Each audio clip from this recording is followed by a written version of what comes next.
Rimesse all'estero, escono dal territorio 11 milioni all'anno. L'analisi della Fondazione Leone Moressa, istituto di ricerca specializzato nell'economia dell'immigrazione. Siamo sul Gazzettino e questa è la notizia con cui apriamo la rassegna stampa di oggi, venerdì 23 maggio. Il report della Banca d'Italia conferma un leggero aumento rispetto al 2023, dati in controtendenza in confronto alla regione dove si registra una flessione. E appunto, come dicevamo, l'analisi della Fondazione Leone Moressa, istituto di ricerca specializzato nell'economia dell'immigrazione, inquadra il ruolo della provincia di Belluno nel fenomeno delle rimesse inviate dagli immigrati in Italia verso i paesi d'origine. Secondo il report 2024, basato sui dati della Banca d'Italia, dalla provincia di Belluno sono partiti 11 milioni di euro, pari all'1,6% del totale regionale veneto, che ammonta a 694 milioni, una cifra che testimonia la presenza attiva e integrata della comunità straniera nel territorio. I dati mostrano un aumento del più 11,6% delle rimesse bellunesi nel periodo 2014-2024, una tendenza positiva che riflette la crescita e la stabilizzazione delle comunità immigrate nella provincia. Nel confronto annuale 2023-2024 Belluno registra un lieve incremento, più 1,7%, in controtendenza rispetto al leggero calo medio registrato nel Veneto del meno 1,1%. Questo fa pensare a una solidità del tessuto sociale ed economico locale, dove molti lavoratori stranieri contribuiscono attivamente all'economia locale e mantengono forti legami con i propri paesi d'origine. La loro presenza si riflette non solo nei settori produttivi, ma anche nella crescita culturale e nella diversificazione della comunità bellunese. L'articolo è di Alessandra Dallò per chi volesse approfondire. E cambiamo decisamente argomento. A pagina 2 dell'edizione di Belluno del Gazzettino c'è un articolo a firma di Loredana Marsiglia: gelato da tutelare, subito una legge che detti le regole dell'artigianalità. Il senatore De Carlo annuncia la misura legislativa durante l'incontro riservato agli artigiani del settore agroalimentare. La voce e i prodotti bellunesi, tra cui l'eccellenza del gelato, hanno trovato posto a Palazzo Madama, sede del Senato, durante l'incontro chiamato Intelligenza Artigiana Tavola, organizzato martedì da Confartigianato Nazionale.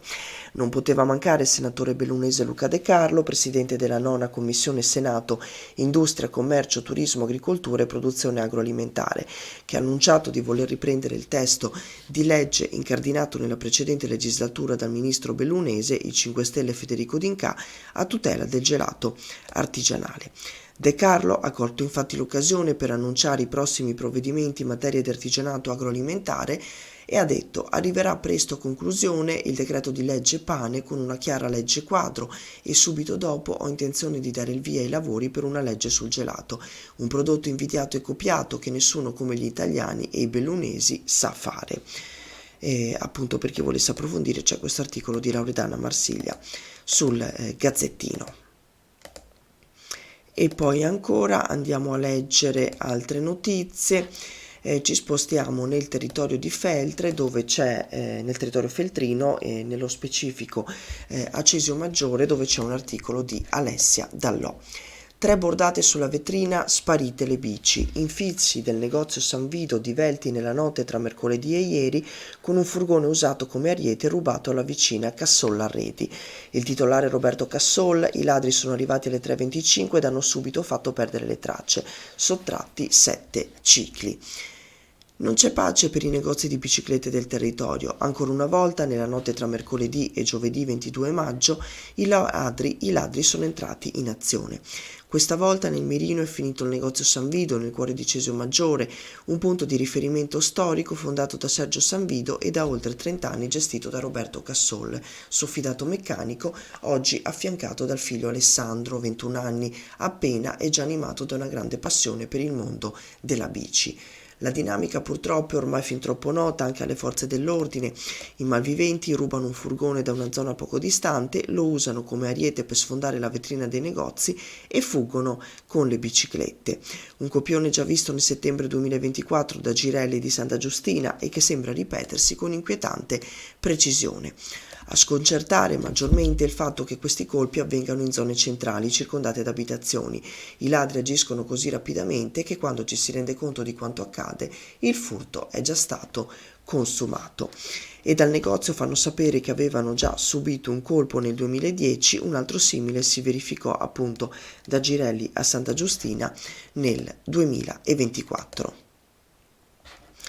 E ancora parliamo di Valle Imperina, siamo in Agordino e parliamo del Parco Nazionale Dolomiti Bellunesi. Pioggia di euro in Valle Imperina, quasi 1 milione per la manutenzione del sito minerario e per un vasto progetto di recupero dei muretti a secco, stanziamento gestito dal comune per proseguire la politica di rilancio del complesso minerario, meta di migliaia di visitatori. Quasi 1 milione di euro per il recupero di muretti a secco e staccionate del centro minerario di Valle Imperina. Il Parco Nazionale Dolomiti Bellunesi è impegnato da anni, insieme all'amministrazione comunale di Rivamonte Agordino e all'Unione Montana Agordina, nel recupero e nella valorizzazione del sito di archeologia mineraria, che per diversi secoli è stato determinante nell'economia del Basso Agordino e che oggi è meta di visite turistiche e culturali, con la riapertura circa un anno fa delle antiche miniere e di altri siti dell'area, posta nelle immediate vicinanze di Agordo. A scriverne è Claudio Fontanive. Il primo documento scritto che attesti la presenza dell'attività mineraria in quella sede risale al 1409, si legge ancora nell'articolo.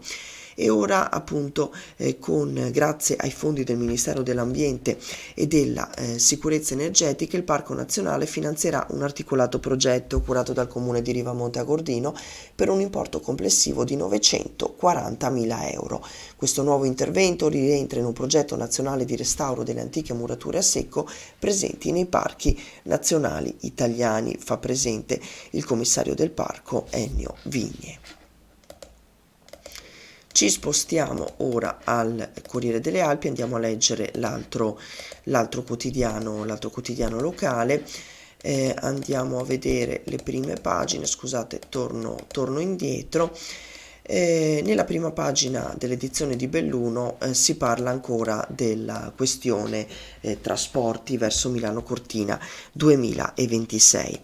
Giochi, altro rinvio dei trasporti, nuovo incontro la prossima settimana. Ieri c'è stato un tavolo tra Fondazione Mico, Regione, Provincia, Prefetture Dolomiti Bus, passi avanti ma poche novità, e ne scrive Alessandro Michielli.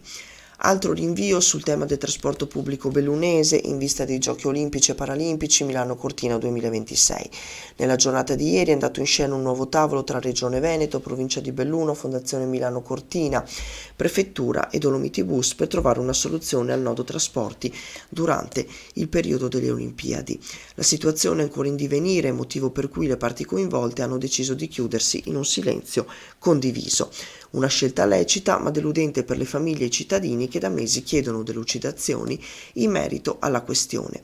D'altronde tutto quello che riguarda le Olimpiadi oggi rischia di diventare un boomerang per enti ed istituzioni, quindi vige la massima attenzione nell'affrontare certi temi. In realtà la prossima settimana dovrebbe essere decisiva, sembra infatti che ci sarà una comunicazione ufficiale congiunta tra gli attori coinvolti con indicazioni specifiche sul trasporto pubblico riguardante la provincia. Quindi si spera che ci siano novità e risposte a breve. Un altro articolo a pagina 20 riguarda la questione Unione Montane. Spesa corrente troppo pesante, Venezia contro le Unioni Montane. Report della Regione, manca una struttura di gestione all'altezza, le fusioni devono accelerare. E ne scrive Francesco Dalmas. La spesa corrente è troppo pesante rispetto a quella per gli investimenti, manca una struttura di gestione all'altezza e in prospettiva è necessario un presidente a tempo pieno, quindi pagato, non un sindaco a scavalco come avviene oggi. Sono soltanto alcuni dei rilievi della Regione Veneto nei confronti delle Unioni Montane, che proprio per questo per Venezia vanno quantomeno dimezzate, almeno nel caso del Cadore del Comelico, dove si punta all'accorpamento delle comunità in un unico ente, si legge appunto nell'articolo. L'assessore regionale agli enti locali, Francesco Calzavara, ha predisposto la bozza di riforma delle Unioni Montane da sottoporre prima in giunta e poi all'esame dei soggetti interessati. Prevede la riduzione degli enti da da 18 a 12 sulla montagna veneta e in quella bellunese da 9 a 4, al limite 5. È arrivato a destinazione dunque, cioè ai sindaci del Cadore e del Comelico, il report sul confronto con la regione a cui loro stessi hanno dato vita sul presente e sul futuro delle unioni del centro Cadore e della Valle Comelico, nonché della Val Boite. E c'è il parere di Paolo Frina, presidente dell'Unione Montana Gordine, di Pierluigi Svaluto Ferro, Cadore. Le problematiche del personale sono comuni ad altre unioni e proprio sulla Cadore arriva la richiesta di individuare una figura autonoma di governo stipendiata che non può essere il sindaco di uno dei comuni, un tema posto anche agli altri territori nella Val del Boite in scioglimento ad esempio. Continuiamo anche qui, colpo della banda delle bici da San Vido, bottino 30.000 euro e caccia ai ladri, lo abbiamo appena letto prima. Leggiamo un'ultima notizia e poi andiamo a chiudere la rassegna stampa di oggi. Mezzi pesanti sul pascolo dei Ronche, siamo in territorio di Cortina, sorgerà un nuovo villaggio operai. L'articolo a firma di Marina Menardi.